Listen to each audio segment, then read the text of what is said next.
මා නැති දිනක වුණත් මාතෘ භූමිය එක දජයක් සෙවනේ ස්වෛරීව පවතිවා. හිටපු ජනාධිපති මහින්ද 16 වෙනි විජයග්‍රහ දින පණිවිඩයෙන් එලෙස ප්‍රකාශයට පත් කොට තිබෙනවා. මේ ඔහුගේම නිවේදනය ඊයේ දවසේ නිකුත් කරපු මා ජීවත්ව නොසිටින දිනකදී වුවද මාතෘ භූමිය ස්වෛරී රාජ්‍යයක් ලෙස එක් සිංහ දජයක් සෙවනේ පවතිවා. ඔහුගේ නිවේදනය වාර්තා කරන්නේ අද පුවත්පත.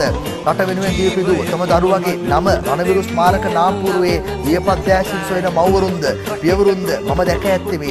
එළෑඳුම ඇඳගත් රණවිරුවා මාතෘ භූමියේ අභිමානය වන වාසයේම කිසි දිනක මිය නොයනා බව මම විශ්වාස කරමි.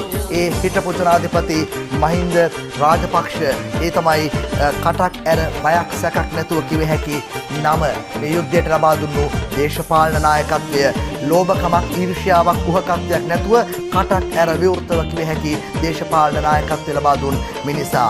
සැබෑ රණවිරුවා කිසි දිනක මේ යන්නේ නැහැ. හිටපු ජනාධිපති මහින්ද රාජපක්ෂ කරන ලද නිවේදනය නුවන් කොඩිකාරගේ වාර්තාවක එලෙස සටහන් කර තිබෙනවා. ඒ මහින්ද රාජපක්ෂ නිකුත් කළ නිවේදනය ඔහුගේම නිවේදනය ත්‍රස්තවාදයේ අඳුරු සෙවණැලි තාමත් ක්‍රියාත්මක බව කැනඩාවේ ඊළාම් ස්මාරකයෙන් පැහැදිලි වෙනවා. හිටපු ජනාධිපති මහින්ද රාජපක්ෂ එලෙස ප්‍රකාශ කර තිබෙන්නේ ඊයේ දවසේ ඔහු නිකුත් කර ඒ නිවේදනයට සමගාමීව යමු හිටපු ජනාධිපතිවරයාගේ නිවේදනයට.